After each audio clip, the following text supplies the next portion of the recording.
So how's it going, guys? This is Rio Murata, photographer based in Tokyo. So previously I talked about the Mamiya 645, and because I use the Mamiya 645 system as sort of like my backup camera and also my testing of new film stocks, there's a lot of peripheral of sort of like equipments and accessories that are accessible that you can access using that Mamiya 645 system. However, my main system that I use, the GW690, there's like no accessories on that topic. So I thought it made sense to sort of like make one video of the accessories that the Mamiya 645 system has, which is the ground glass. For people who do not know, for medium format like photography, especially for the camera systems, if it's something like a SLR, such as like the Pentax 67, Mamiya RZ67, RB67, Hasselblad's, Zenzabronica's especially, and including the Mamiya 645 systems, that system in particular are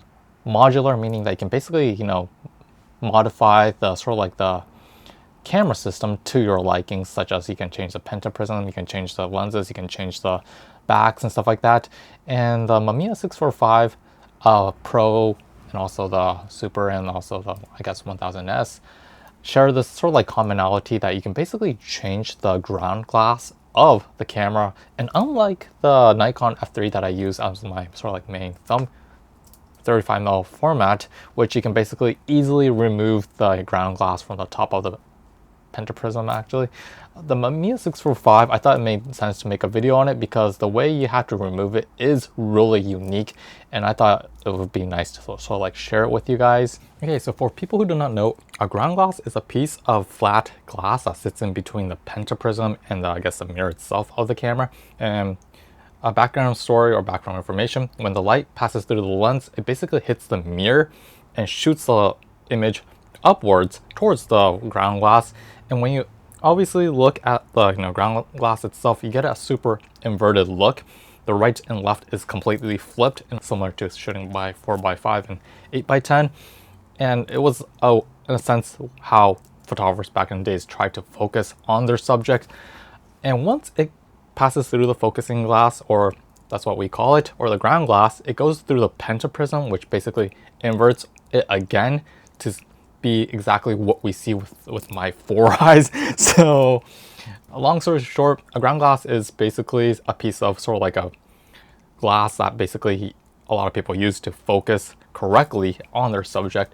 And depending on what you shoot back in the days, if it was architectural photography, if it was macro type of photography, people were able to basically swap it out for the one that they needed for that specific job or genre. So this is actually one of the great things about the Mamiya 645 system and any kind of modular system, which you can basically change the ground glass, because you can basically sort of like opt for the one that you really want to shoot with.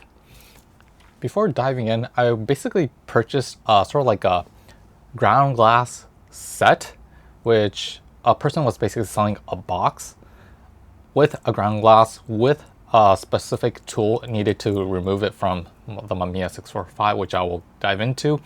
And I initially thought I wanted a grid line type of like ground glass, because sometimes I shoot buildings and I want my lens to be straight.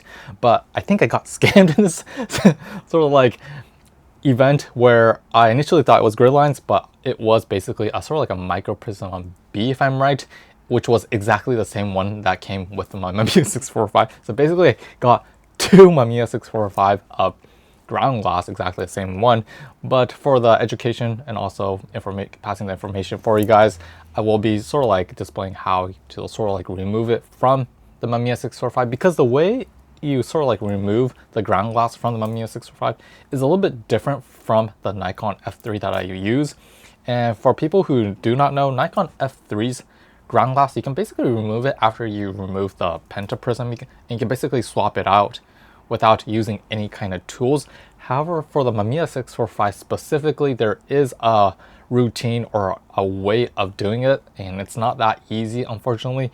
But when you sort of like purchase this sort of like screen changing kit, it comes with ground glass and some item that looks like a nail clipper, and this nail clipper is sort of like essential when removing the ground glass from the Mamiya 645. And the way you do it is quite simple. You just remove the lens from the camera, and at the top of the inner lip of the sort of like a mount, there's basically a switch which you basically use a nail clipper to slide it left. And when you slide it to left, there's a locking mechanism which basically unlocks, and sort of like the ground glass basically falls down, sort of like a mirror. And there's a sort of like a area that's sticking out, an acrylic part, which you basically use a nail clipper to pinch that area, and you lift it up and you basically remove it from the camera body, from the mount actually.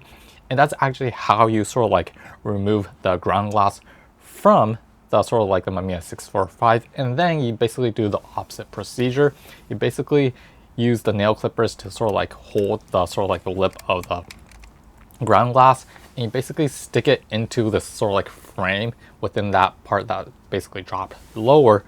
And after you basically install that ground glass in there, you basically use the nail clippers to push it upwards, which I had so much issues actually reinstalling back. And when you push it forward in a vertical orientation upwards, so it sounds wrong, you will hear a click, and it basically fits into that original space. So that's basically it of how to sort of like reinstall the ground glass, which I basically purchased the exact same one. But yeah, for the education for you guys, I thought it made sense to make a video of it.